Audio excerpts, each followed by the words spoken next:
Untuk siang hari ini kita akan bersama-sama mengupas tuntas, membedah. Yang pengen curhat nanti boleh mengenai tentang OJK juga bisa dan juga tentang pinjaman online ilegal. Baik Bapak Ibu, selamat datang Bapak Mas Aris dan juga Pak Bayu dan juga dari tim Otoritas Jasa Keuangan Pusat. Selamat datang Pak Amin. Kita akan bersama-sama akan memulai acara pada hari ini dengan menyanyikan lagu Indonesia Raya. Tanpa mengurangi rasa hormat kami, Bapak Ibu saya persilahkan untuk berdiri.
Baik, terima kasih banyak untuk Bapak Ibu. Saya silakan untuk duduk kembali.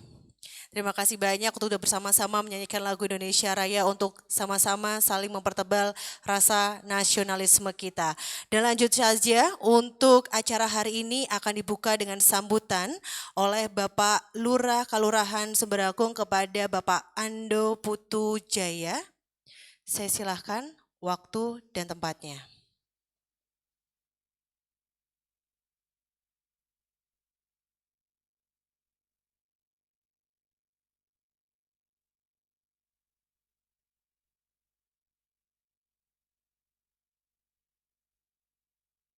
Ampun dibeda loh Pak.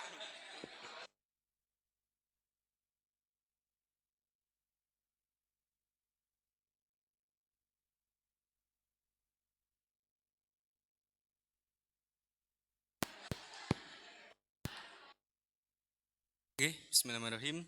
Assalamualaikum warahmatullahi wabarakatuh.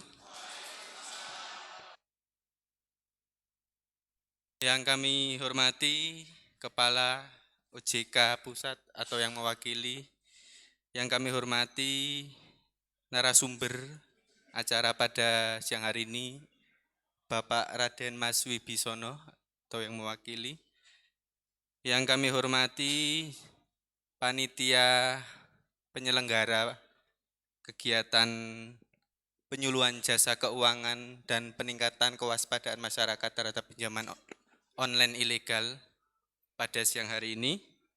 Yang kami hormati pula Bapak Panewu Moyudan atau yang mewakili. Yang kami hormati Bapak Ibu Kasih Kaur, Dukuh dan staf Sekaluran Sumberagung. Yang kami hormati Ketua BPK Kelurahan Sumberagung beserta jajaran anggota. Yang kami hormati Ketua dan anggota Lembaga Kemasyarakatan Kelurahan Sumberagung. Yang kami hormati pula tokoh masyarakat Kelurahan Sumberagung dan yang kami hormati pendamping desa dan TKSK Kapanewon Moyudan. beserta hadirin yang tidak dapat kami sebutkan satu persatu. Alhamdulillahirabbil alamin, puji syukur marilah senantiasa kita panjatkan kehadirat Allah Subhanahu wa taala, di mana pada siang hari ini tanggal 2 Juni 2023 kita dapat berkumpul di Aula Kelurahan Semberagung dengan keadaan sehat walafiat tanpa suatu hal apapun. Ya, tak lupa sholawat serta salam semoga selalu tercurah pada junjungan kita Nabi Agung Muhammad Sallallahu Alaihi Wasallam yang senantiasa kita tunggu syafaatnya di yaumil akhir nanti. Amin. Ya, Bapak Ibu hadirin yang kami hormati, sebelumnya mohon maaf, mohon izin saya ngendika wonten ngarsa panjenengan sami niki dadaan nggih. Nggih, pada siang hari ini saya memohon izin Bapak Lurah Kelurahan Semberagung, Bapak Dr. Andes Haji Duljiman tidak dapat membersamai kita pada siang hari ini dikarenakan beliau sedang ada acara yang bersamaan di Kelurahan Semberagung, yaitu juga acara kan ada tamu dari Dewan DPR RI. Sehingga pada siang hari ini saya selaku Caleg Semberagung juga mewakili beliau dalam hal ini menyampaikan ucapan terima kasih yang pertama kepada panitia penyelenggara kegiatan pada siang hari ini yang sudah berkenan menyelenggarakan acara sosialisasi ini yang tentunya ke depan kita tunggu informasi, ilmu dan apa saja yang dapat kita dapatkan pada siang hari ini. Tentunya tidak asing bagi kita yang namanya pinjaman itu semua kita butuh pinjaman, nggih. Cuma kita harus seleksi dalam mencari pinjaman, tentunya agar tidak terjerumus seperti yang sudah disampaikan Mbak MC tadi, yang dari 2 juta sampai 15 juta, monggo diikuti dengan baik. Dan yang kedua, diucapkan juga terima kasih pada hadirin sekalian yang sudah berkenan hadir pada kegiatan di siang hari ini, yang dimana kegiatan ini sebenarnya agak jamnya nanggung, Mbak, karena jamnya setelah tidur siang habis Jumatan itu langsung bangun terus ikut acara ini. Saya ucapkan terima kasih pada Bapak Ibu sekalian yang sudah antusias mengikuti acara pada siang hari ini dan terlihat sangat padat kursi dan alhamdulillah terisi penuh. Dan semoga acara ini dapat bermanfaat untuk masyarakat Kelurahan Semberagung. Oke, mungkin sekian apa yang dapat saya sampaikan. Kurang lebihnya saya mohon maaf. Wassalamualaikum warahmatullahi wabarakatuh. Terima kasih banyak. Saya manggilnya Bapak apa Mas ya ini ya? Mas ya. Kalau Bapak tuh belum cocok gitu ya Bu ya? Belum. Jadi saya bilangnya Mas Ando gitu. Oh ya. Apa? Gimana Mas? Mas Lurah Ando gitu ya. Kayaknya kepengen banget deh Mas Ando jadi lurah ya kayaknya. Oh, ini Mas Ando itu carinya ya Bu ya. Cuman kayaknya cocok kalau lurah gitu ya. Bapak Ibu, saya kok lihat Mas Ando ini tuh kayak makanan kesukaan saya.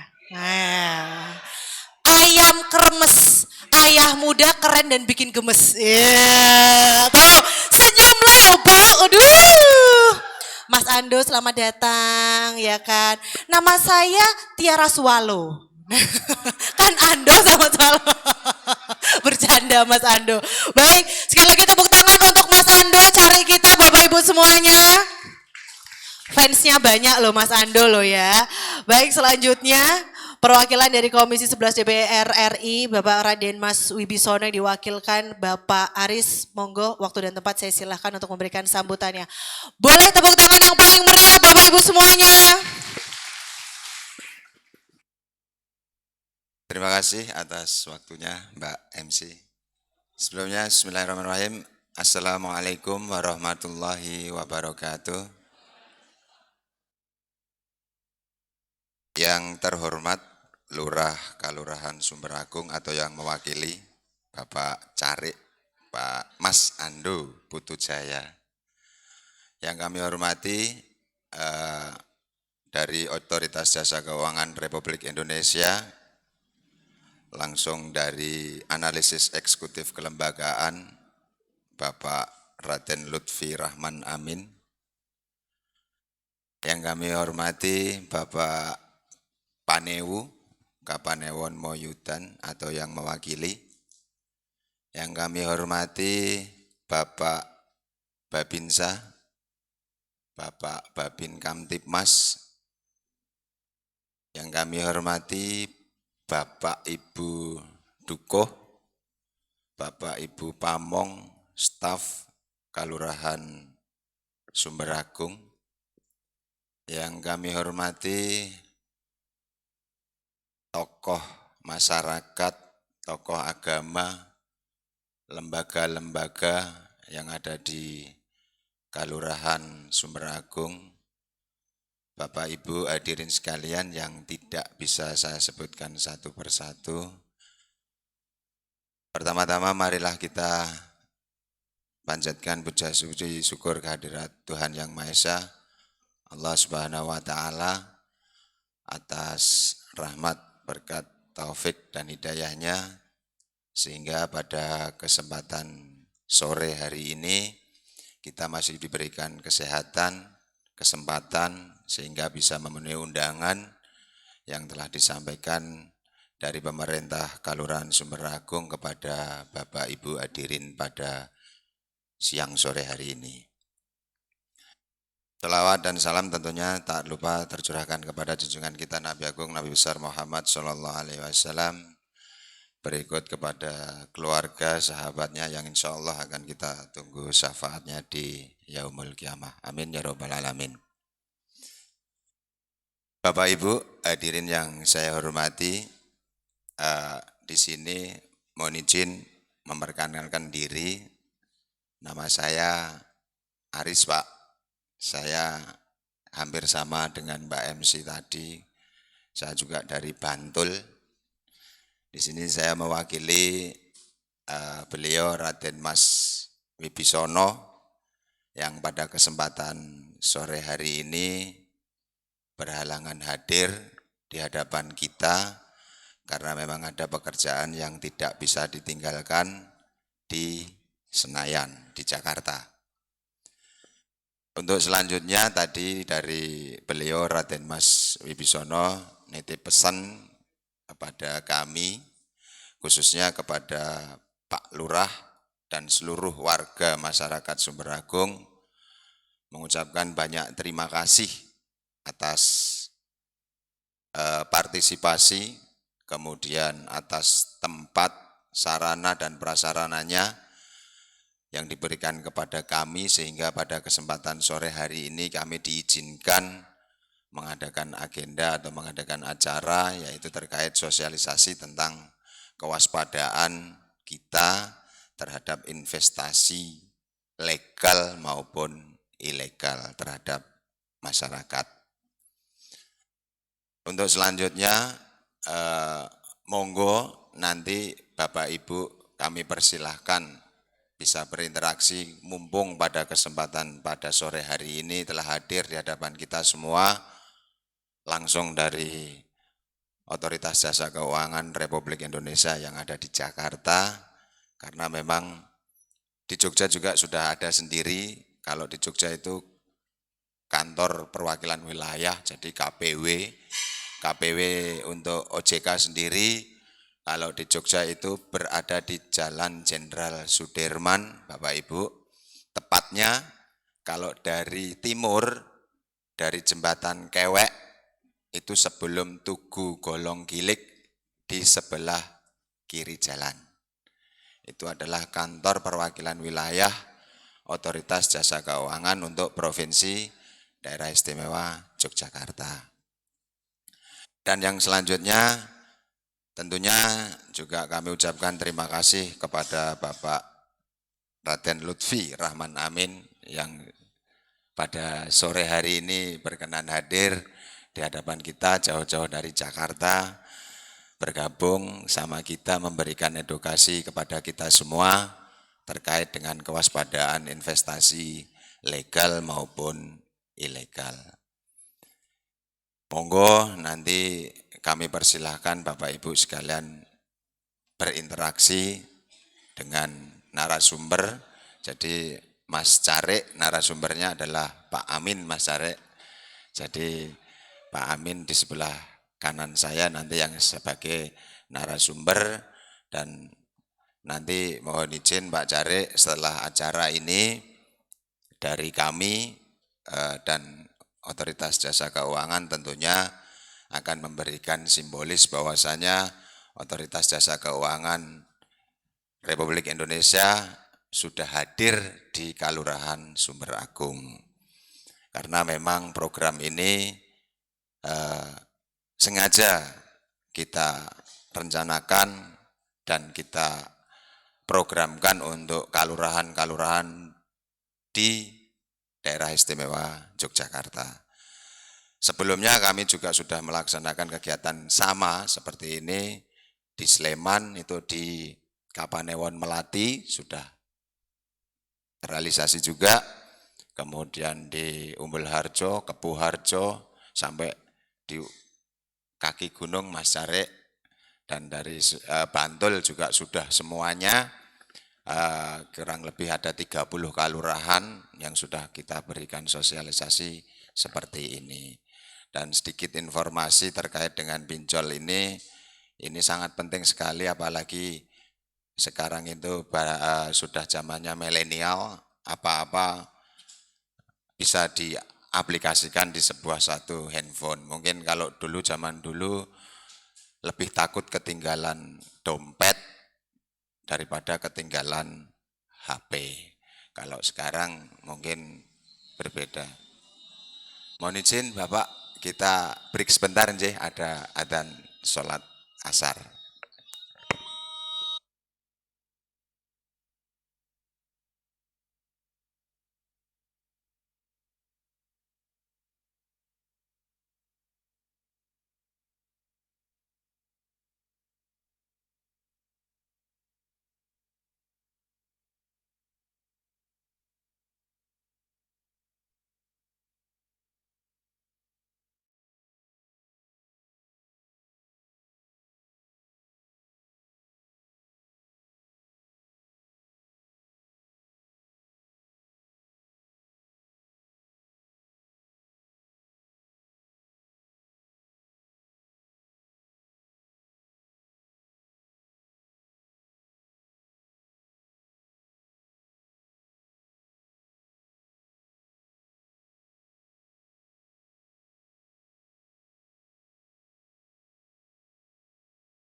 Terima kasih Bapak Ibu.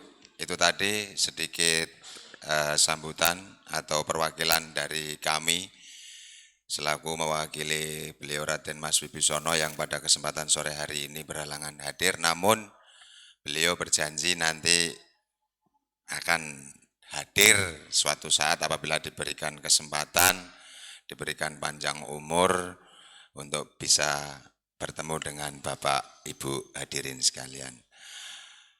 Langsung saja nanti kita mendengarkan bersama dari narasumber terkait dengan investasi ilegal maupun legal dari Bapak narasumber. Mekaten Bapak Ibu ingkang saged kita aturaken, banyak kekurangan, banyak kesalahan saya matur di hadapan Bapak Ibu sekalian. Saya mohon maaf yang sebesar-besarnya. Saya akhirai billahi taufik wal hidayah. Assalamualaikum warahmatullahi wabarakatuh. Boleh tepuk tangan yang paling meriah Bapak Ibu untuk Bapak Aris. Jadi bisa dilihat ya Bapak Ibu ya Raden Mas Wibisono, mungkin boleh Mas? Nah, beliau ini Raden Mas Wibisono yang bisa juga Bapak Ibu bisa lihat di channel YouTube-nya di Tresno Spasi Wibisono. Nah, Bapak Ibu yang sedang bawa handphone, yang ada YouTube-nya bisa dibuka karena sekarang akan disiarkan secara langsung di YouTube-nya Tresno Spasi Wibisono. Nanti akan ada Bapak Ibu tuh di sana. Bisa di-subscribe dan juga di situ akan banyak sekali kegiatan-kegiatan dari Raden Mas Wibisono. Nah, ini Raden Mas Wibisono yang bisa juga Bapak Ibu bisa lihat di channel YouTube-nya di Tresno Spasi. Nah, itu tuh ada saya. Kok Mas Ando nggak ada di situ? Mas Ando, kayak namanya. Tahu nggak Bapak Ibu kalau Mas Ando tuh kalau di Jakarta tuh kayak aktor. Tahu nggak kayak siapa? Dude Herlino. Mas Dude Herlino, aku Alisa Subandono. Sama loh Bu, kita punya tai lalat. Apa jangan-jangan kita berjodoh? Bu Careknya ada ya? Gak ada, aman Mas Ando, tenang. Enggak ya, Mas Ando baik kok kayaknya. Tenang, saya juga baik kok Mas, saya sudah halal MUI insya Allah. Oke, baik selanjutnya saya juga mau ucapkan selamat datang dan juga selamat bergabung dari Panewu Kapaneon Moyudan, Bapak Harsono, ataupun yang mewakili. Baiklah Bapak Ibu, ini sekarang sudah semakin tidak sabar ya untuk mengikuti dan juga ada apa aja sih informasi-informasi dan juga ilmu-ilmu yang akan diberikan oleh Bapak Lutfi Rahman Amin. Nah kira-kira apa ya? Langsung saja kita berikan tepuk tangan yang paling meriah untuk Bapak Lutfi Rahman Amin.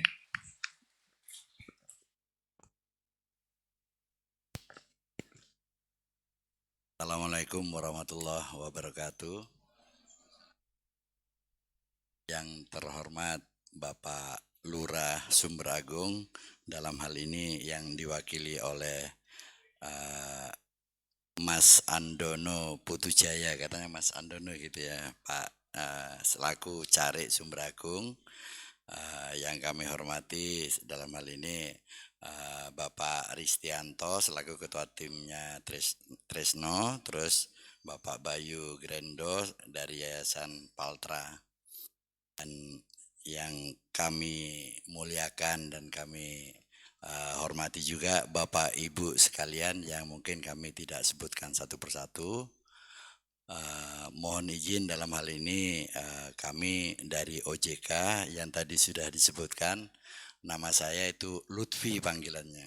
Ada yang juga manggil Amin, jadi namanya kalau menurut Mas Aris itu Lutfi Rahman Amin, itu pemberian orang tua. Ya mudah-mudahan dalam hari ini kita bisa berbagi apa yang kami tahu yang terkait dengan sektor jasa keuangan, khususnya dalam rangka mencegah terjadinya hal-hal yang tidak diinginkan di masyarakat, khususnya di Yogyakarta, termasuk kalau misalnya ada hal-hal yang terjadi mari kita diskusikan bareng. Jadi kami dari OJK, mungkin Bapak Ibu sekalian itu udah tahu ya, OJK itu adalah Otoritas Jasa Keuangan. Tapi sebenarnya apa sih itu sektor jasa keuangan? Nah, kalau Bapak Ibu mungkin udah paham ya, kira-kira yang sektor jasa keuangan itu contohnya apa sih? Bank, nah, terus asuransi, terus apalagi?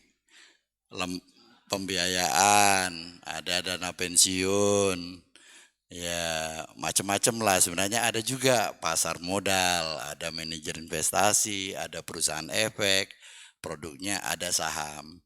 Nah, cikal bakal terbentuknya OJK itu seperti apa sih? Nah, mungkin kalau misalnya dilihat dari slide-nya, nah ini biar enak ya, saya mohon izin kalau diperkenankan biar lebih dekat sama Bapak Ibu sekalian, saya mohon izin maju ya. Oke, izin Mas. Ceritanya dulu itu di Indonesia ada yang namanya Bank Indonesia, sampai sekarang masih ada. Ini tugasnya dulu itu ngawasi bank-bank, baik bank umum, BPR. Nah ini tugasnya dulu di Bank Indonesia. Terus di Kementerian Keuangan itu ada 2 lembaga. Satu namanya Badan Pengawas Pasar Modal atau Bapepam, yang tugasnya adalah mengawasi pasar modal, mulai dari perdagangan saham, perdagangan obligasi, dan sejenisnya termasuk reksadana. Ada juga namanya Direktorat Jenderal Lembaga Keuangan atau DJLK. Itu ngawasin asuransi, dana pensiun, lembaga pembiayaan, perekonomian mikro, dan lain-lain. Nah, dalam perkembangannya Bapepam dan DJLK digabung menjadi Bapepam LK. Nah, terus karena banyak produk-produk yang dijual di bank, tapi bilangnya ini bukan produk bank, bilangnya produk pasar modal. Terus ada yang dijual di perusahaan efek, bilangnya ini produk bank, padahal produk ini. Sehingga apa? Waktu itu kalau BI datang mengawasi, oh ini bukan produk bank, padahal seharusnya itu produk bank juga gitu. Nah, untuk mengatasi itu akhirnya pemerintah itu menggabungkan yang disetujui oleh DPR menjadi undang-undang. Akhirnya keluarlah Undang-Undang Otoritas Jasa Keuangan yang notabene merupakan gabungan dari tugas-tugas Bank Indonesia ngawasin bank, BPR dan lain sebagainya, dengan Bapepam LK yang ngawasin pasar modal, asuransi, dana pensiun, lembaga pembiayaan dan lain-lain menjadi OJK. Nah, ini ceritanya cikal bakalnya. Jadi kalau perbankan itu kan ada bank umum, BPR, terus IKNB. Nah ini IKNB ini bagian dari DJLK dulunya. Ini yang disebut IKNB itu kepanjangannya adalah Industri Keuangan Non-Bank. Ya, meliputi perasuransian, pembiayaan, modal ventura, dana pensiun dan mikro dan lain sebagainya, itu bisa dibaca juga ya. Nah, terus pasar modal. Di situ ada perusahaan sekuritas, manajer investasi, emiten. Nah, yang terkenal dulu mungkin yang sering kedengaran apa? Saham. Saham diperdagangkan di mana? Di Bursa Efek. Nah, dulu ada 3. Ada di Jakarta, namanya Bursa Efek Jakarta. Di Surabaya ada Bursa Efek Surabaya. Terus ada Bursa Paralel. Itu zaman dulu. Nah, dalam perkembangannya digabung menjadi Bursa Efek Indonesia. Jadi itu kira-kira mengenai otoritas jasa keuangan terbentuknya seperti itu. Nah, terus tugasnya apa sih? Nah, tugasnya otoritas jasa keuangan itu mulai dari 1, mengatur, yaitu membuat aturan supaya segala sesuatunya bisa dilakukan secara wajar, efektif dan efisien. Kayak contohnya dalam hal ini jalan raya. Kenapa sih kalau di Indonesia itu jalan sebelah kiri semua gitu? Itu biar teratur, kalau ada yang di kiri di kanan ya kan banyak juga yang kadang melanggar. Itu kan akhirnya berbahaya, bisa tabrakan lah, bisa ini. Nah, kalau di luar negeri ada yang jalurnya di kanan. Tapi ya semuanya kanan gitu. Nah, ini tugasnya salah satunya mengatur, tujuannya itu. Yang kedua, mengawasi. Nah, ini yang juga agak tugas berat juga. Salah satunya di sini kan misalnya contohnya praktek-praktek seperti ini, itu seperti apa? Itu diawasin. Kayak pinjol, Cara ngawasinya gimana? Melalui cyber, misalnya cyber security, kita ada monitoring di situ. Terus dari laporan yang wajib disampaikan, kan kita juga mengatur bahwasanya perusahaan wajib menyampaikan laporan. Nah, dari laporan itu kita analisis, kita monitor, tujuannya untuk memberikan pengawasan. Nah, yang tidak kalah pentingnya ini dalam rangka perlindungan terhadap masyarakat, yaitu melindungi masyarakat dan konsumen. Nah, ini yang juga berat. Nah, apa namanya? Di sini ada dua caranya. Satu secara preventif, yang kedua kuratif. Nah, ini bentuk sebenarnya tugas kami, yaitu memberikan edukasi, sosialisasi, dan meningkatkan tingkat literasi masyarakat melalui mekanisme penyuluhan jasa keuangan. Ini bentuk perlindungan preventif yang dilakukan.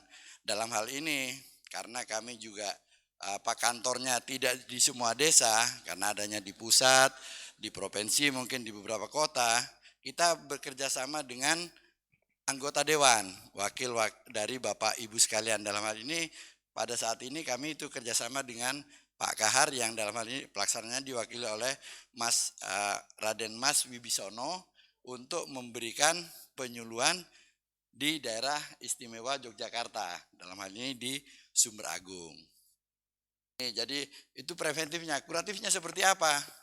Ya kembali lagi, kalau ada pelanggaran mulai dari memeriksa, terus kita mengklarifikasi, bahkan tidak menutup kemungkinan melakukan tindakan hukum. Karena di OJK itu ada penyidiknya. Nah ini cikal bakal. Tapi sebenarnya di luar ini ada tambahan lagi Pak, Bapak Ibu sekalian.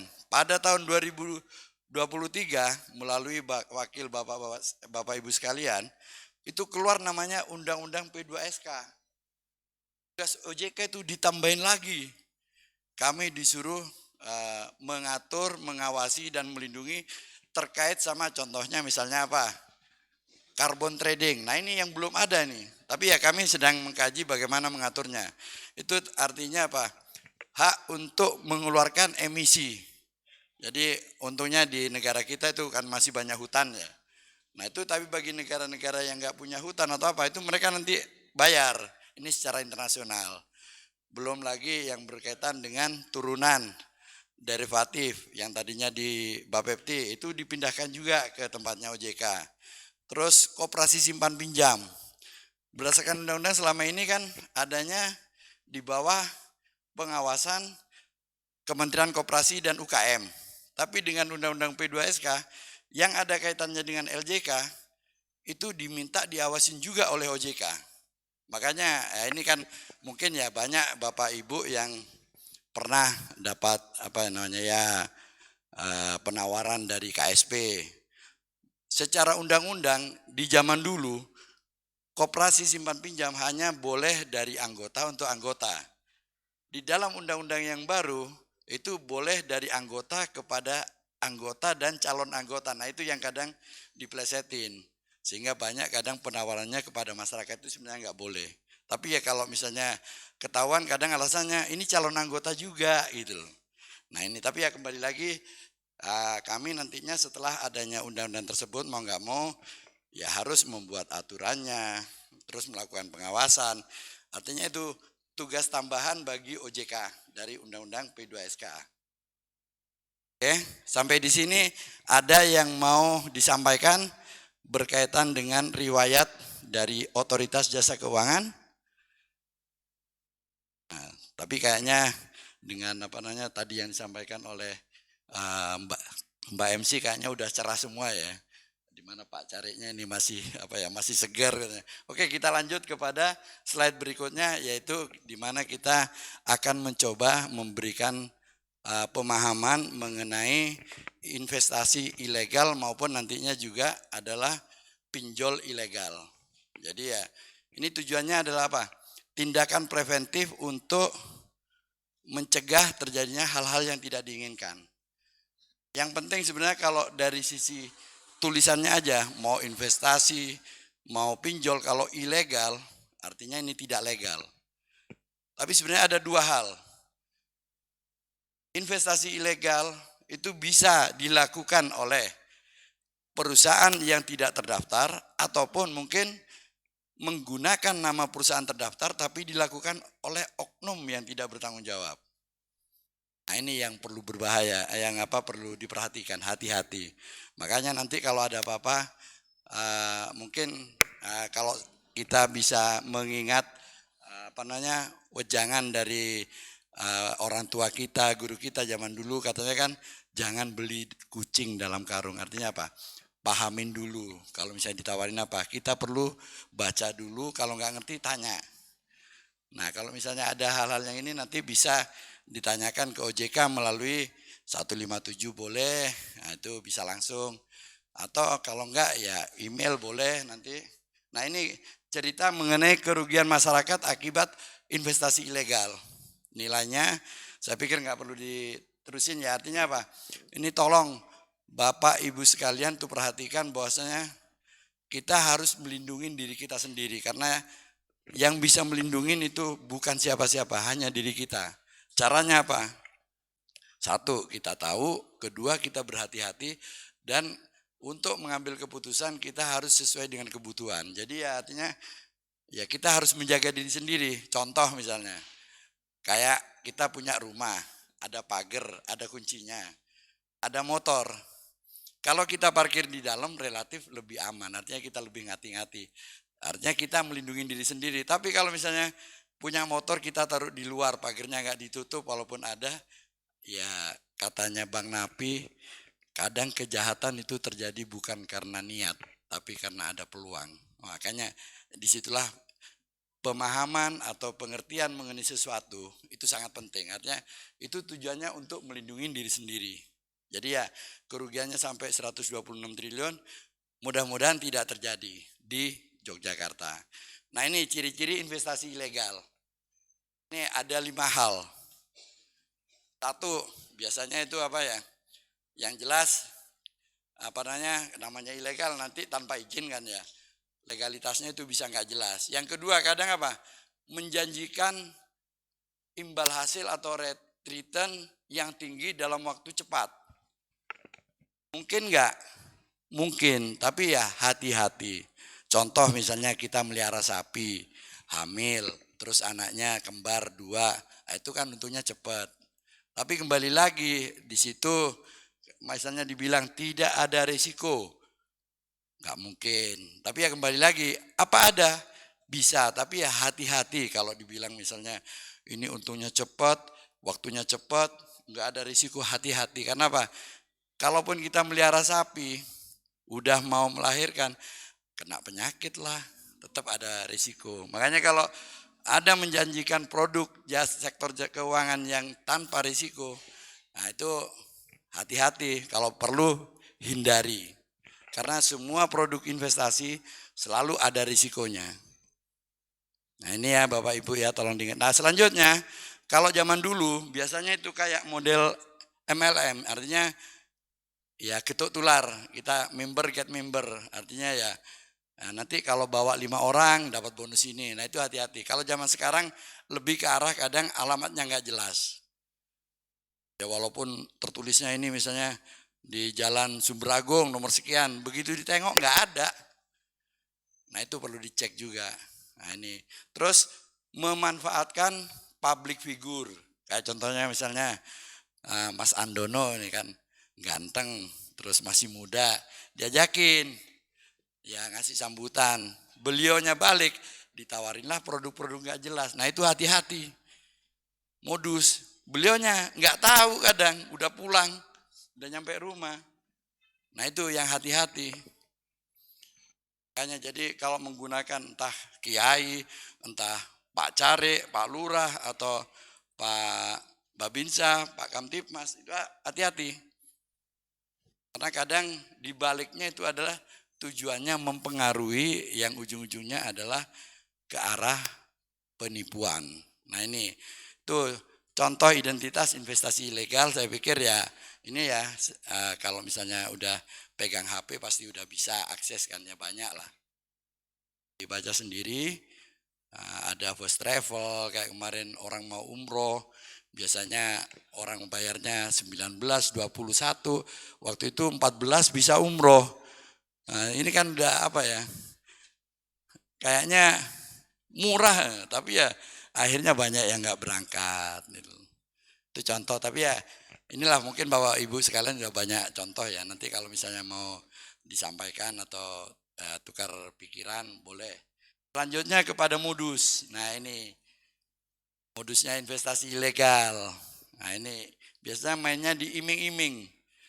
Nah ini pakai contoh kasus toko online yang di Bogor sama Tasikmalaya.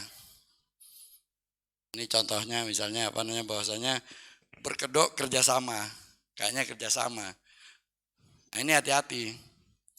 Mending kita kalau misalnya mau kerjasama ya sama yang kenal, sama yang tahu itu lebih enak. Kalau enggak dilihat juga legalitasnya.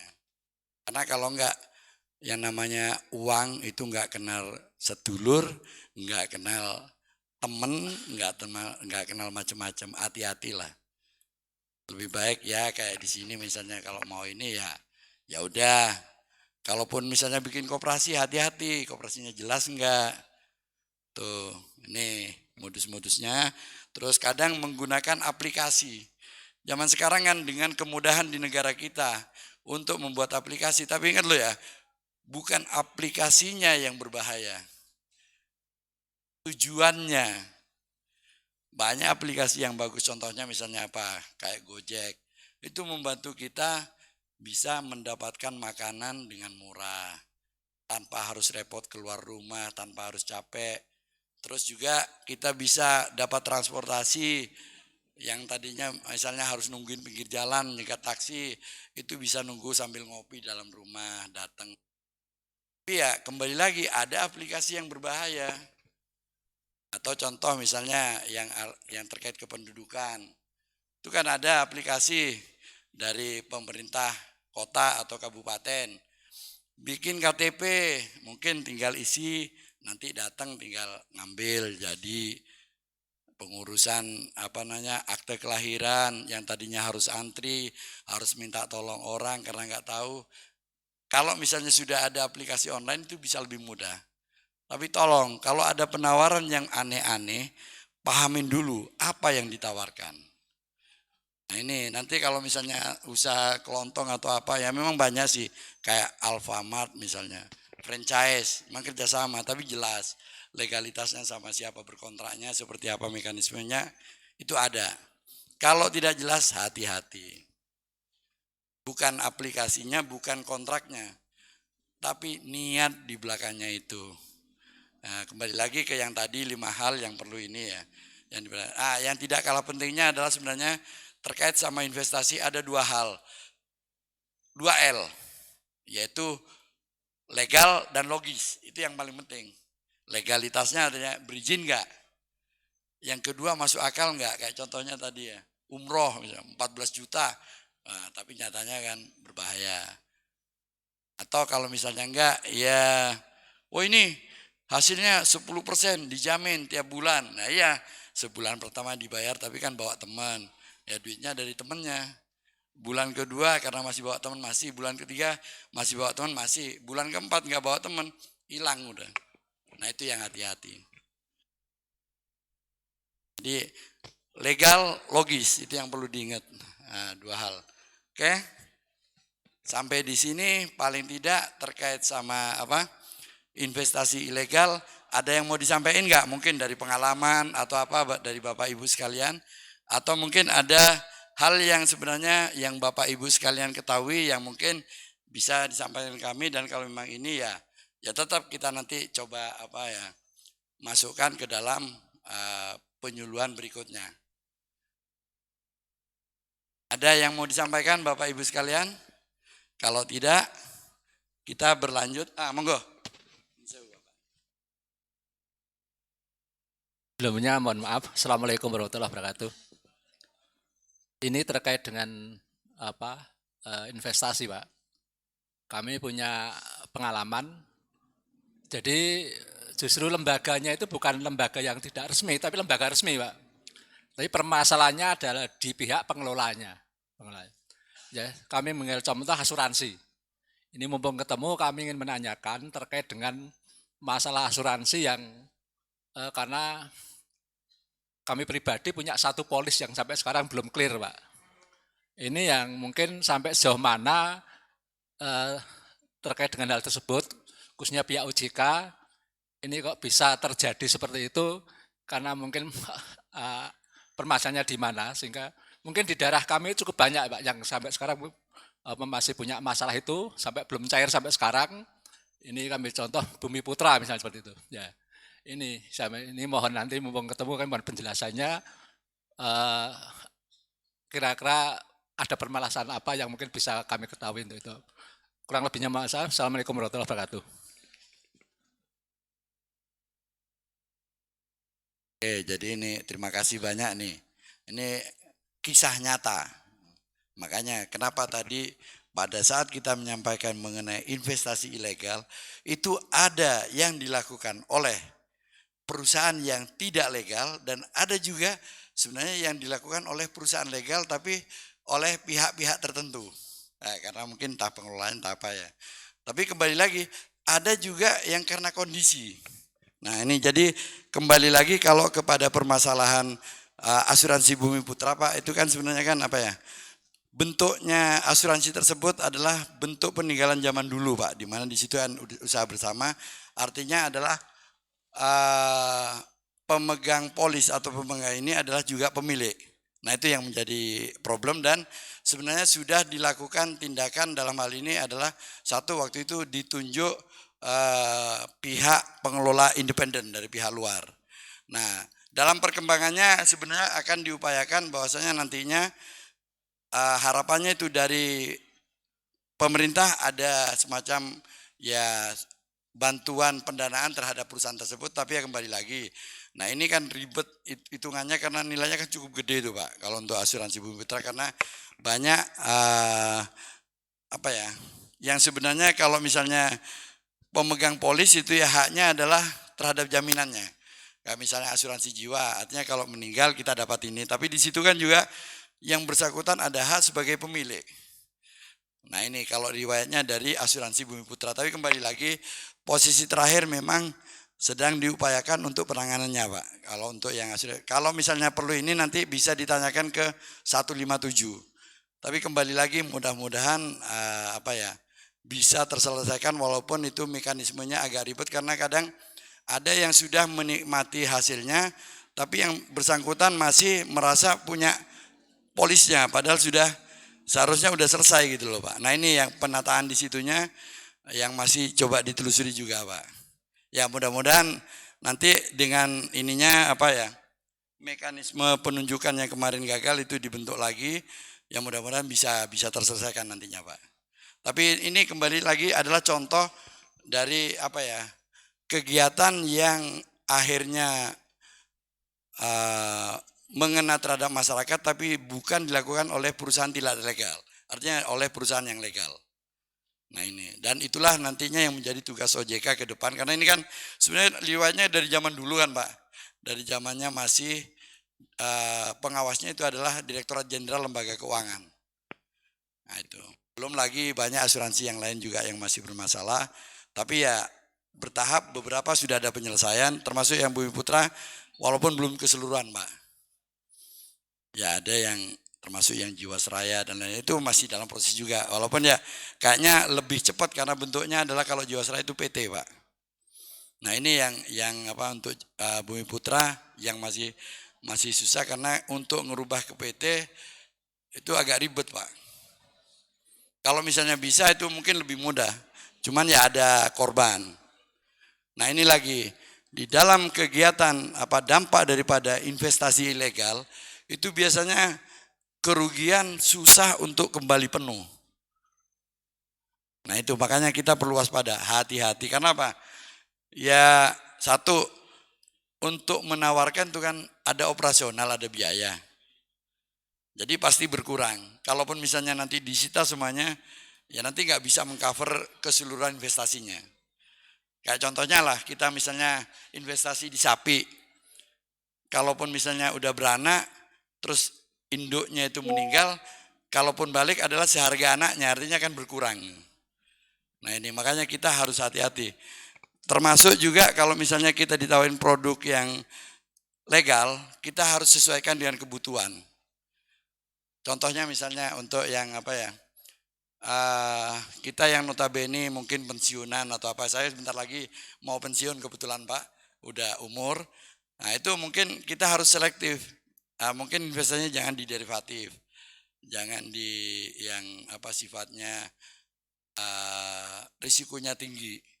Mungkin lebih ke yang risikonya rendah, contohnya misalnya deposito lah, atau mungkin ya nanam padi lah, atau ke sawah gitu loh. Itu lebih relatif ini, atau ke reksadana, disesuaikan dengan profil. Tapi kalau masih muda, nggak apa-apa gitu loh. Cuman ya kembali lagi resikonya seperti yang tadi mungkin ya misalnya masuk ke asuransi. Kan dimungkinkan juga perusahaannya itu nanti karena kondisi ekonomi atau apa itu kan mengalami. Nah itu dalam prinsip investasi juga perlu dipahami itu ada istilah diversifikasi Pak. Kalau katanya Mas Aris itu don't put all egg into one basket. Jangan taruh semuanya di satu tempat. Kalau misalnya investasi jangan hanya di saham PTA. Nah itu didiversifikasikan, disebarin. Atau kalau misalnya ini ya apa namanya, kita punya empang gitu, jangan lele semua, nanti giliran penyakit lele, wabah lele masuk, akhirnya risikonya tinggi. Mungkin ada lele, ada gurami, ada apa gitu. Nah itu diversifikasi, itu mitigasi resiko.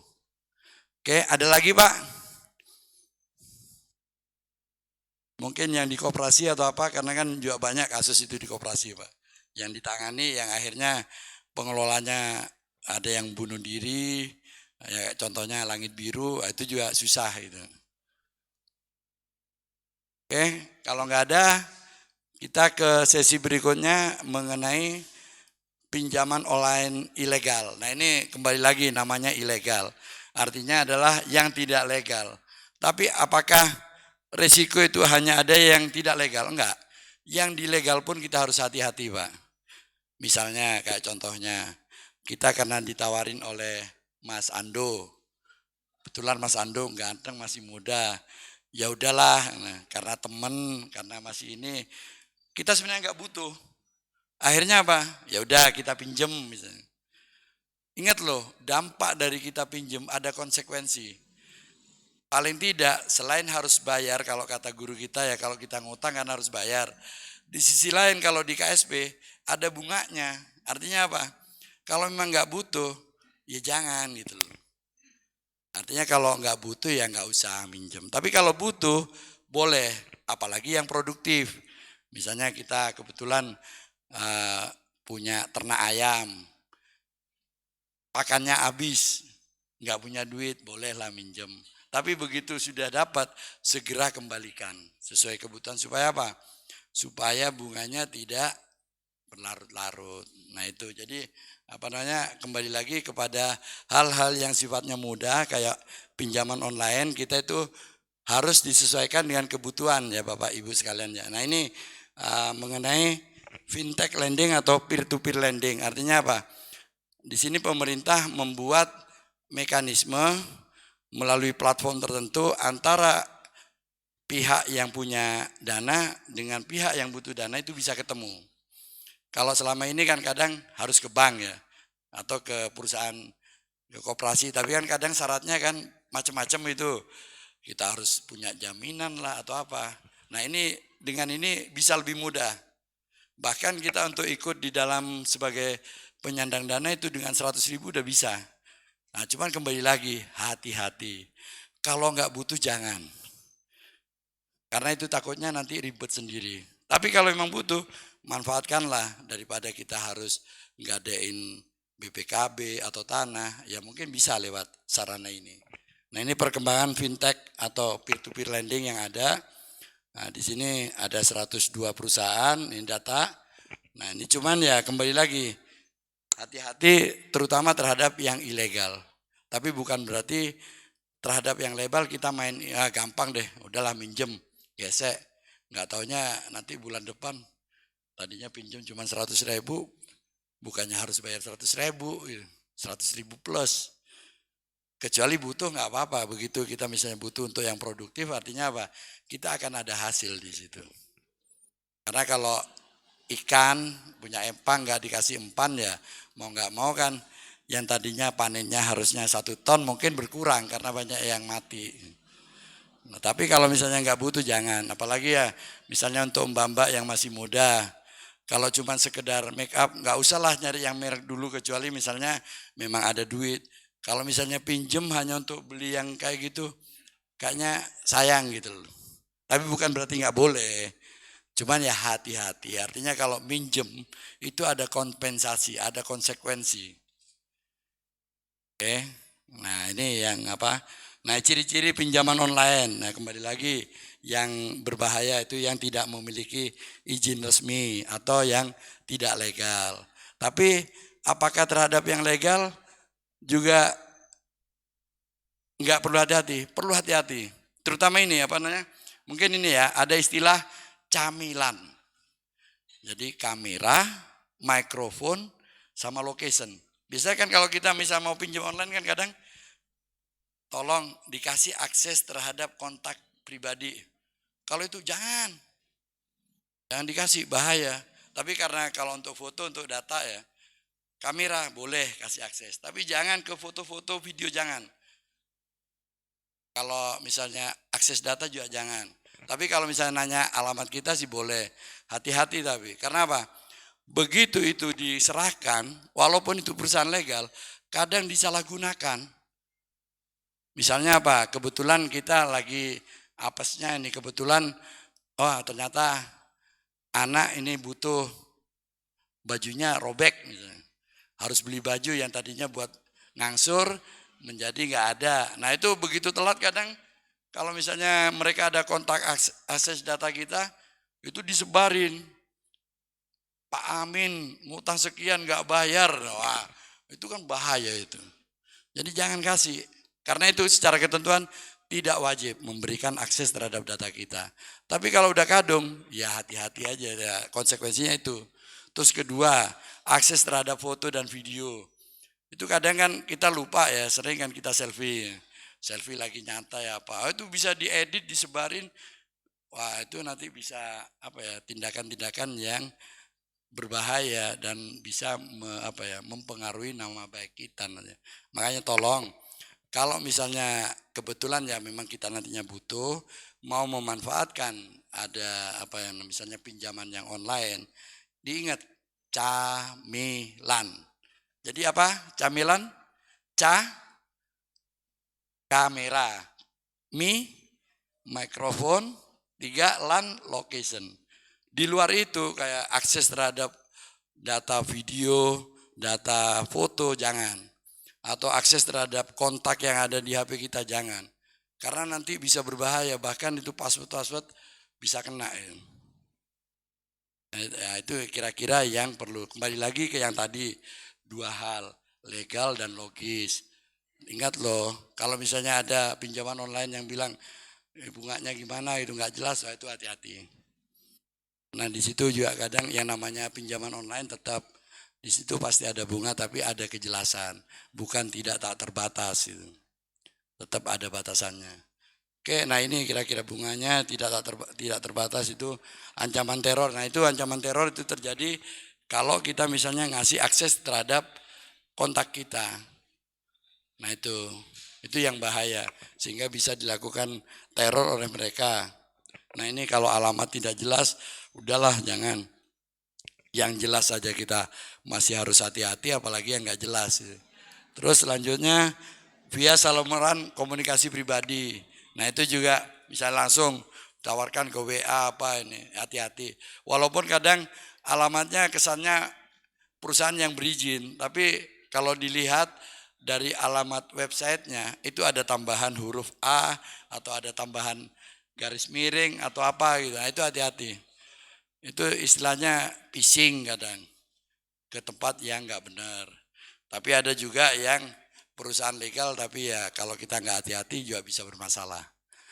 Nah itu selanjutnya ini data mengenai entitas yang legal maupun yang tidak legal. Terus berikutnya, nah ini kasus permasalahan yang berkaitan dengan pinjol ilegal. Nah ini bisa Bapak Ibu baca ya di depan ya, kalau misalnya ini melalui web. Tapi bukan berarti penawaran melalui web itu selalu nggak benar, nggak. Cuman ya hati-hati ya. Tapi mekanismenya biasanya ditawarkannya melalui web, kadang melalui WA atau SMS langsung. Nah ini. Terus yang hati-hati juga, kalau sudah punya data akses kita, itu kadang data pribadi kita disebarin kepada teman-teman kita, bahkan saudara, bahkan kadang yang ada di kontak kita siapapun itu.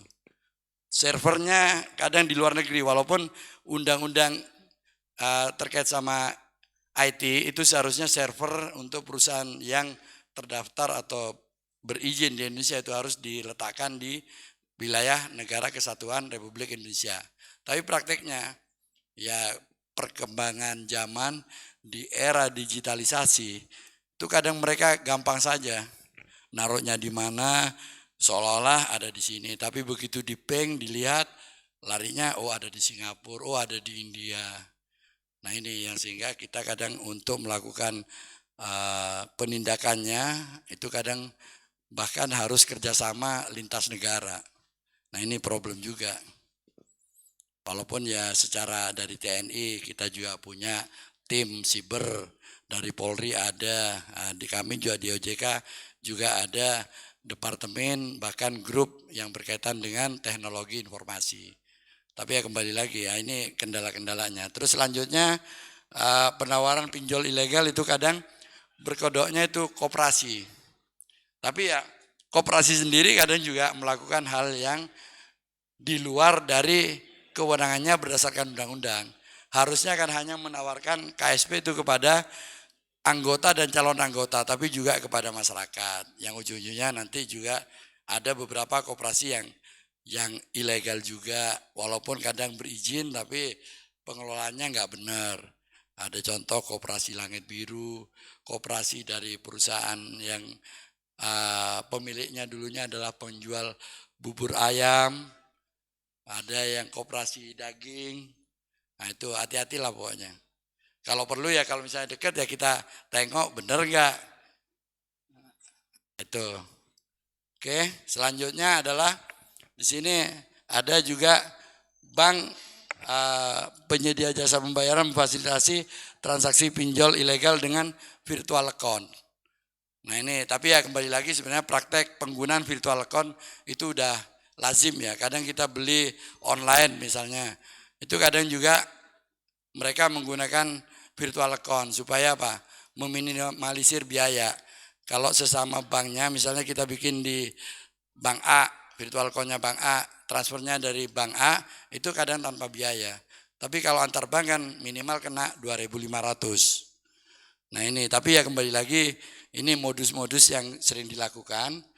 Terus melakukan pemerasan, penipuan, teror, nah itu dampak dari kelalaian kita melindungi diri sendiri dalam hal ini karena kita membuka akses terhadap data pribadi kita, terutama akses yang kontak person yang ada di HP kita. Itu terutama hati-hati Bapak Ibu sekalian. Jangan kasih, kasarannya itu kan sama aja dengan pintu rumah kita. Kalau pintu rumah kita dikasihkan kepada ya orang yang berbahaya, akhirnya di situ bukannya ada niat, tapi ada kesempatan. Oke, selanjutnya, nah ini langkah penyelesaian. Yang jelas kalau terkait pinjol, kalau kita punya utang, segera lunasi. Kalau ada ya tindakan teror dan lain-lain, segera laporkan kepada pihak berwenang. Bisa ke polisi, bisa ke OJK. Kalau ke OJK bisa ke 157 atau bisa WA ke 081 157 157 157 atau bisa email kalau mbak-mbak kan terbiasa dengan email atau Bapak Ibu juga yang biasa pakai HP Android biasanya kan ada email. Email aja ke waspadainvestasi@ojk.go.id atau ke konsumen@ojk.go.id. Sampaikan aja seperti Bapak misalnya, silakan Pak nanti disampaikan. Kalau masih berlanjut nggak apa-apa Pak. Siapa tahu nanti ada perkembangan, mudah-mudahan bisa segera Pak. Itu terus selanjutnya bisa juga kita itu menjaga diri dengan cara menyesuaikan dengan kebutuhan yang ada. Artinya apa ya? kalaupun misalnya ada kebutuhan dana, jangan ke pinjol yang ilegal, cari yang legal, karena di OJK kan ada daftarnya. Walaupun bukan berarti tidak ada risiko, tetap ada risiko. Walaupun pinjam kepada pinjol yang legal. Misalnya apa? Contohnya, resikonya kalau kita pinjam terhadap pinjol yang legal. Misalnya sistemnya yang digunakan itu di take down, entah sama Kominfo atau sama OJK karena sesuatu dan lain hal.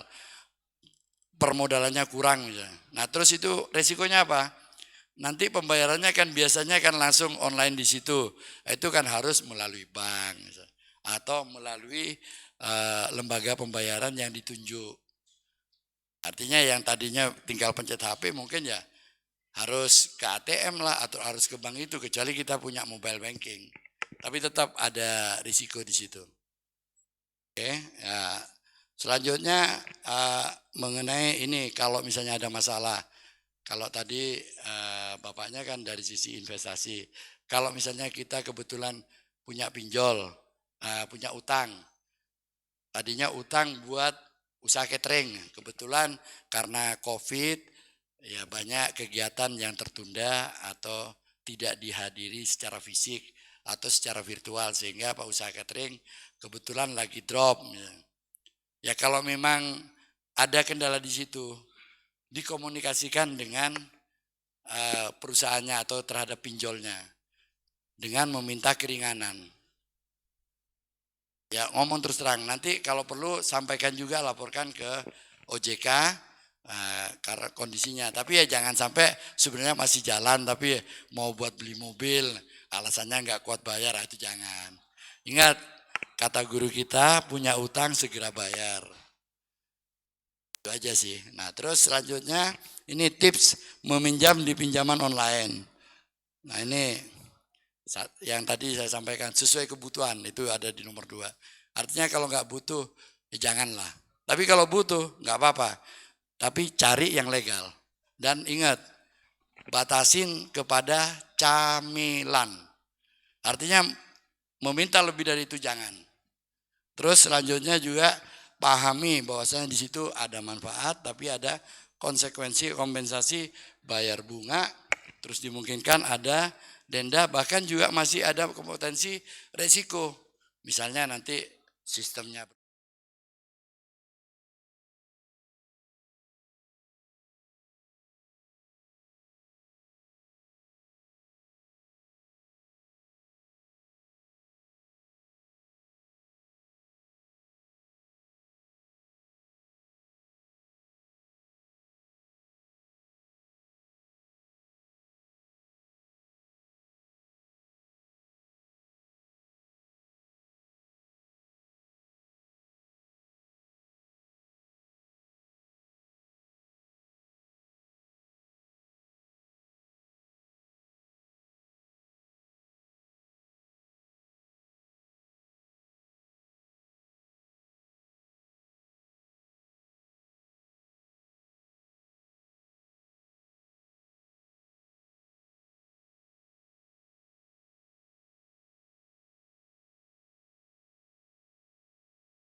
kira-kira mengakses ke NIK itu harus hati-hati. Cuman dari sisi know your clients atau KYC itu ada kewajiban untuk meminta data itu.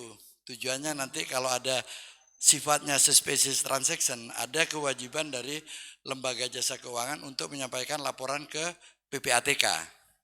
Nah ini, tapi ya kembali lagi itu memang apa ya hal yang apa ya, yang faktual bahwasanya memang berbahaya. Tapi kembali lagi itu persyaratan. Kayak contohnya kita misalnya mau buka rekening bank, kalau zaman dulu kita ke bank kan tetap kan nyampein fotokopi KTP. Di situ ada NIK. Padahal sebenarnya NIK itu bisa data kemana-mana memang. Tapi kan tidak semua orang bisa mengakses data itu. Hanya tertentu. Cuman memang tidak menutup kemungkinan ada oknum yang bisa mengakses. Nah, cuman secara prinsip sebenarnya dengan NIK itu seharusnya kita tidak bisa dipergunakan untuk melakukan ini kan. Contoh misalnya kayak kemarin, kebetulan istri saya punya teman yang ya apa ya kasarnya kecantol di pinjol. Nah, temannya istri saya itu memberikan akses terhadap data kontaknya sehingga apa ya termasuk istri saya itu disebarin gini. Nah, itu tapi kayaknya nggak dipakai gitu. Tapi cuman ya dimungkinkan kalau misalnya yang bersangkutan itu hacker atau apa, itu berbahaya memang. Tapi itu untuk sementara itu menjadi persyaratan untuk peminjaman. Tapi ya kalau misalnya kita memang nggak pinjam, ya jangan takut.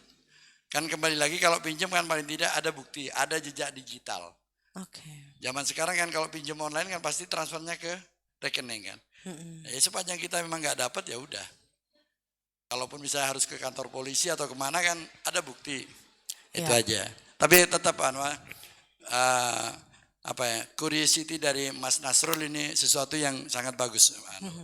Artinya memang ada kemungkinan potensi untuk bisa disalahgunakan, tapi ya karena ketentuan ya memang itu tetap diperlukan. Itu mungkin Mas Nasrul. Ada tambahan Pak Nasrul? Sampun ya, baik. Jadi memang kayak KTP, habis itu kayak KK gitu ya Pak Amin ya, itu harus betul-betul rahasia. Kalau memang tidak ada hal penting yang memang persyaratannya harus itu, mending gak usah gitu ya. Kayak contohnya misalnya, Apa tuh? saya nginep di sini, tetap KTP kan diminta. Iya. Ya kalau kita nggak ngasih, ya nggak boleh nginep lah. Sekarang kebetulan ada Pak Presiden di sini kan nyari hotel tuh susahnya setengah mati. Nah, gimana kita nggak mau ngasih KTP gitu kan? Ya tetap kita ngasih. Karena itu persyaratan juga kan. Ya mungkin hotelnya untuk menjaga-jaga ini ada apa namanya mafia datang atau enggak gitu kan. baik. Karena dimungkinkan ada DPO. Nah kalau dari KTP kan jelas. Oh ini DPO kan segera lapor hotel. Itu kira-kira. Tapi memang berbahaya. Makasih Mas. Terima kasih. Jadi memang harus berhati-hati ya Bapak Ibu ya. Mungkin boleh penanya selanjutnya? Oke Mas. Sebelumnya mau izin Bapak Ibu, mau izin bertanya dengan Pak Lutfi. Setelah sosialisasi ini selesai, apa peran pemerintah kelurahan desa dalam menindaklanjuti laporan dari semisal masyarakat yang terkena pinjol ilegal atau yang sudah menjadi korban pinjol ilegal? Nah, yang kedua, langkah apa yang akan dilakukan pihak kelurahan dengan OJK untuk bersama bersinergi mengurangi dampak pinjol? Itu saja, terima kasih. Bagaimana nih Pak? Antara kelurahan dan Mas siapa tadi namanya? Sebelumnya saya Afanda Imadadin, mahasiswa semester 4 dari Sekolah Tinggi Pariwisata Ambarukmo, Yogyakarta. Boleh tepuk tangan Bapak Ibu. Ada mas-mas mahasiswa nih juga sama-sama ikut penyuluhan jasa keuangan nih. Monggo Pak. Bagaimana bersinerginya dengan kelurahan? Kalau ada yang terjerat pinjol nih bagaimana? Oke, terima kasih Mas. Jadi apa namanya, ini pertanyaan yang bagus juga. Artinya kan sebenarnya aparat pemerintahan itu kan sampai ke daerah ya. Bahkan yang tingkat rendahnya masih ada RT RW. Nah ini di kelurahan. Nah kita ini sebenarnya dari pemerintah juga.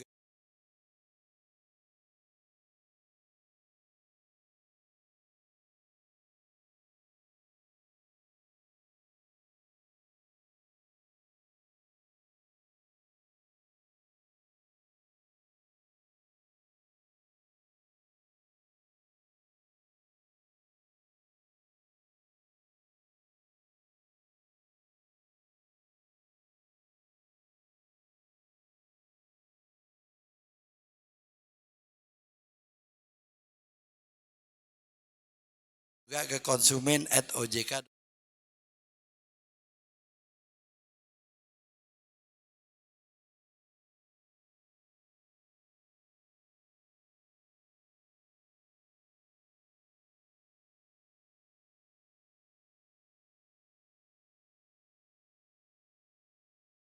Itu kewenangan kan kembali lagi kepada otoritas jasa keuangan nantinya, Mas. Itu kira-kira. Dan ya kita terima kasih sekali nih terhadap Kelurahan Sumberagung di mana memberikan kesempatan OJK melaksanakan salah satu tugasnya yaitu memberikan perlindungan kepada masyarakat secara preventif melalui mekanisme penyuluhan jasa keuangan bekerja sama dengan anggota Dewan Perwakilan Bapak Ibu sekalian, Bapak Kahar Muzakir dalam hal ini yang dilaksanakan oleh Raden Mas Wibisono, dalam hal ini yang ya diterusin sama Mas Mas Aris dan Mas Bayu ya. Oke, itu mungkin kalau Pak Lurah mau menambahkan monggo. Oke, menjawab dari pertanyaan Mas siapa? Mas Arfi nggih.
Sehingga dari komunikasi tersebut akan dibantu agar ditindaklanjuti ke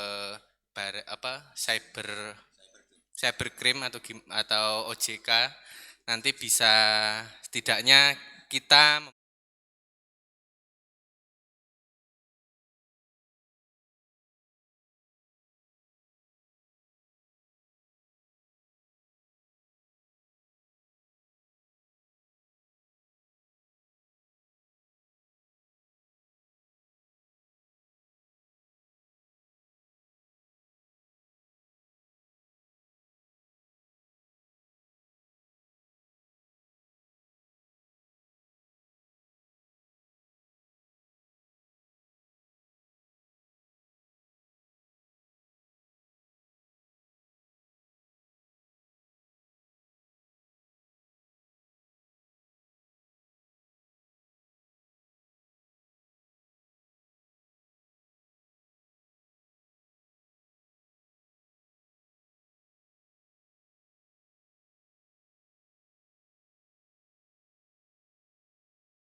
utara depan saya menyebut enggak nyebut merek, nanti tidak iklan, ada mall besar, nah depan mall besar itu seperti itu nggih Mas. Jadi nanti bisa diimplementasikan dari pemerintah kalurahan.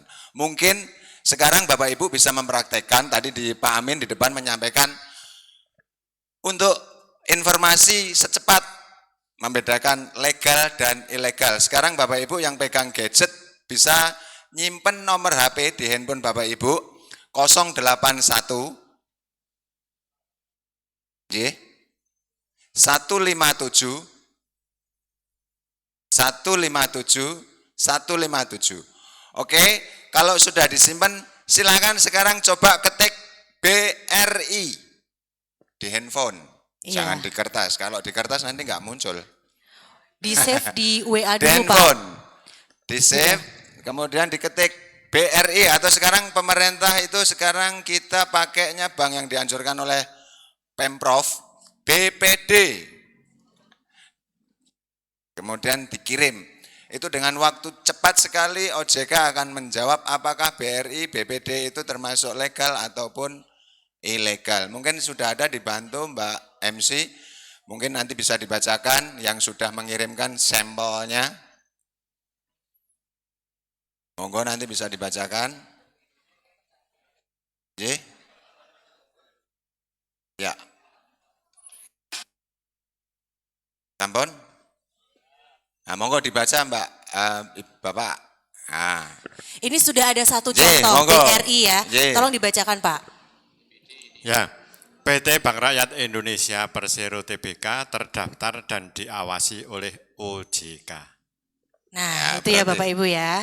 Berarti statusnya kalau terdaftar itu berarti legal. Legal. Oke, sekarang kita sampling satu lagi. Ini yang sebelah sini sudah, yang sebelah sini. Sebelah sana, boleh. Oke, ketik binomo, Bapak Ibu. Coba diketik binomo sudah Nanti jawabannya apa? sudah di save Pak nomornya.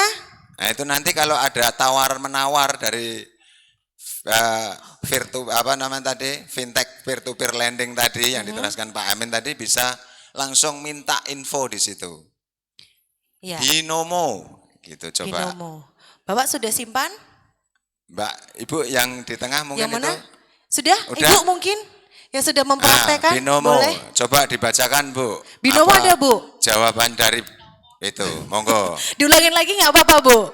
Binomo gitu. Binomo. Binomo nanti langsung Ya, di langsung send. dijawab itu. Nah, tunggu sebentar, Bu. Nomornya sudah benar ya, Bu ya? Maaf. Nah, Udah. beda, Bu. Jadi, Bapak Ibu, ini memang hal yang sangat penting untuk menyimpan di WA atau di kontaknya dari Iya. kontak OJK. Sekali lagi ya Bapak Ibu ya, 081 157 157 157. Ibu sudah? Binomo. Boleh Ya, dibacain Bu? PT Binomo www.binomo.com adalah entitas ilegal yang telah dihentikan kegiatan usahanya oleh Satgas Waspada Investasi atau SWI. Nggih, Baik, beri nah. tepuk tangan yang meriah buat ibunya. Nggih. Itu adalah salah satu contoh yang ilegal yang sudah dihentikan operasionalnya oleh SWI atau Satgas Waspada Investasi yang tadi disampaikan oleh Pak Amin. Jadi kalau Bapak Ibu dapat WA ini Pak Carik ganteng di Sumber Agung ikut loh binomo. Maksud jenengan nggak mau ikut, Pak Cariknya aja ikut.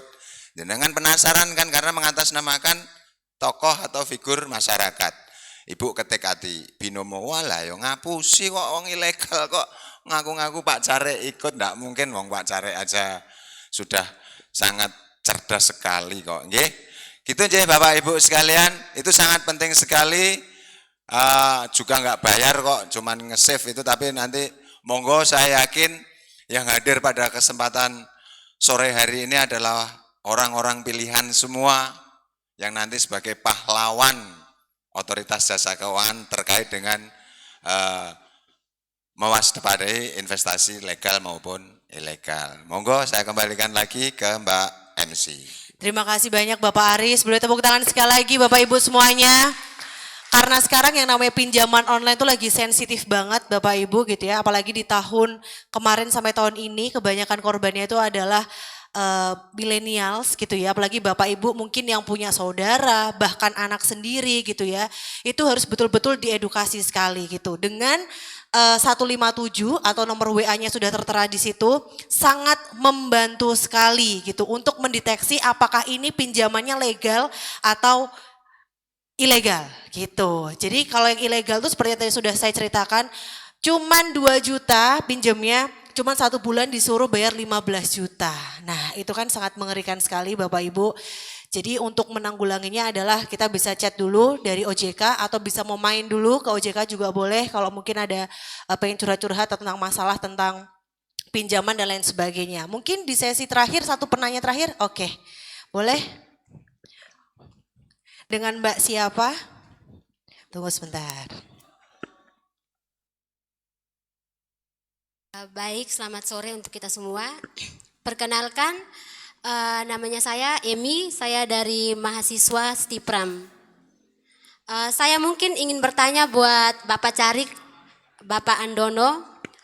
Saya setelah adanya seminar pada siang hari ini, langkah apa yang akan Bapak lakukan untuk menindaklanjuti kegiatan seminar hari ini?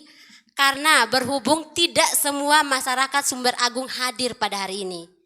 Apakah mungkin Bapak akan melakukan sosialisasi lagi dari pihak desa mungkin yang mengadakan atau bagaimana Pak? Terima kasih. Baik, terima kasih banyak. Mas Ando, bagaimana nih Mas Ando? Monggo. Nggih, langsung saja nggih.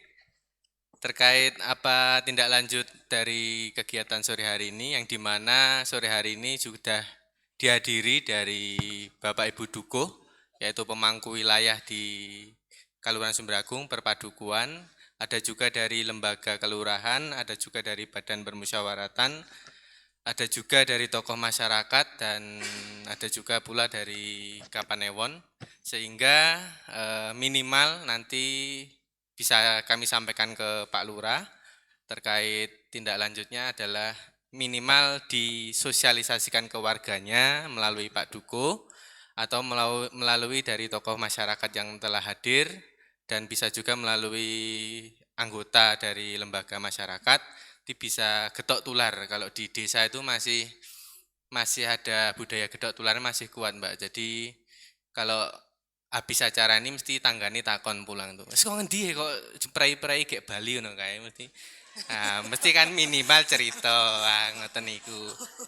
Syukur-syukur nanti dari media teknologi bisa sambil di-share, barangkali nanti ada pamflet atau informasi dari hasil ini bisa di-share ke kami, nanti kita bisa share ke Pak Dukuh dan bisa share ke grup warga masing-masing untuk mengantisipasi ke depan biar tidak ada korban di Sumber Agung ini, dan ilmu yang sudah ada disampaikan sore hari ini bisa merata tersebar atau terbagi ke masyarakat di Sumber Agung. Mungkin sekedar itu saja langkahnya Mbak, mungkin atau yang bisa menambahkan monggo dari Bapak Ibu sekalian.